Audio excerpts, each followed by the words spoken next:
안녕하세요. 보상톡톡입니다. 오늘은 시청자 한 분께서 보내주신 흥미롭지만 안타까운 법원 판결문을 가지고 이야기 나눠보겠습니다. 광주지방법원의 2020년 판결인데요. 바로 보험금 지급을 둘러싼 소송사건이고요. 사건 자체는 좀 안타까운 사망사건이고, 이 사망이 과연 보험금을 받을 수 있는 사고였는지 아니면 보험사가 책임을 면할 수 있는 고의적인 자해, 즉 자살이었는지가 쟁점이 된 케이스입니다. 이 사건의 핵심은 바로 이겁니다. 법원이 과연 자유로운 의사결정 능력이 없는 상태에서의 행동을 어떻게 보느냐 하는 것인데요. 보험 계약 해석에서 아주 중요하게 다뤄지는 부분이니까요. 오늘 이 부분을 좀 자세히 들여다보겠습니다. 자, 그럼 먼저 사건 개요부터 좀 살펴볼까요? 안타깝게도 고인이 동거인과 함께 술을 마신 후 아파트 베란다에서 추락해 사망한 사건입니다. 고인의 유족 즉 원고는요, 고인이 발을 헛디뎌 생긴 실족사거나 술에 너무 취해 심신상실 상태에서 충동적으로 벌어진 일, 즉 보험 약관상 우발적인 외래사고라고 주장했습니다.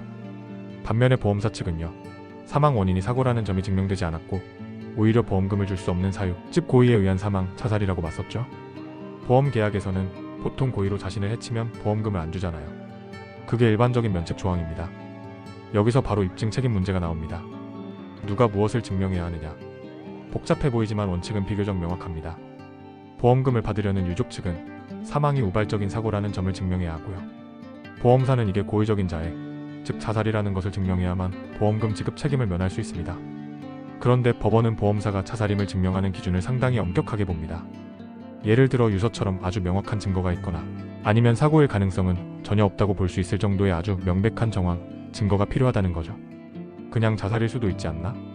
이 정도로는 부족하다는 이야기입니다. 자, 아까부터 계속 강조되는 자유로운 의사결정 능력. 이게 법적으로 정확히 어떤 의미일까요? 단순히 술을 마셨다는 사실만으로는 부족합니다.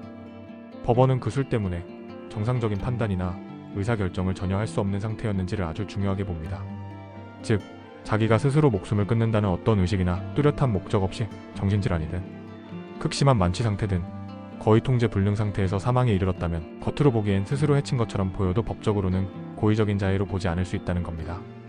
오히려 사망의 직접적인 원인이 외부 요인, 예를 들면 만취 상태에서 균형을 잃고 추락한 것 같은 것이라면 고의가 아닌 우발적인 사고, 즉 재해로 볼 수도 있다는 거죠. 바로 이 경우 보험에서 보장하는 재해로 간주될 가능성이 열리는 겁니다. 그렇다면 이 사건에서 법원은 왜 자살 가능성을 낮게 봤을까요? 몇 가지 중요한 근거들이 있습니다. 첫째, 고인은 31살의 건강한 청년이었고 생활고나 우울증, 병력 등 삶을 비관할 만한 특별한 사정이 딱히 보이지 않았습니다. 즉 자살 동기가 희박했다는 거죠. 둘째, 추락 장소인 베란다, 난간 높이와 고인의 신체 조건입니다. 난간 높이는 바닥에서 107cm였고 고인 키는 181cm였습니다. 키가 꽤 크죠.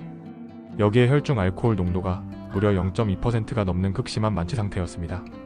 안방수에서는 0.218%, 소변에서는 0.283%, 흉광혈에서는 0.178%까지 나왔다고 해요. 이 정도면 정말 몸을 제대로 가누기 어려운 상태죠.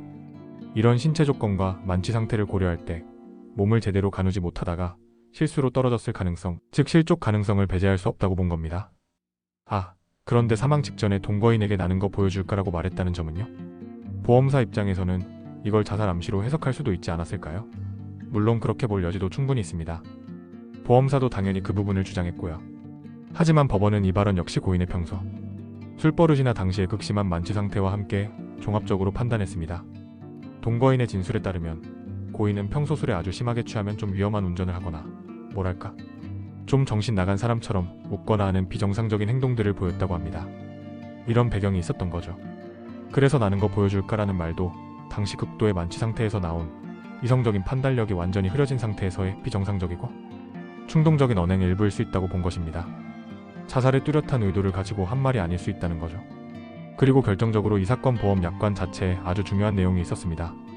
바로 피보험자가 심신상실 등으로 자유로운 의사결정을 할 수 없는 상태에서 자신을 해친 경우에는 보험금을 지급한다는 내용이었습니다.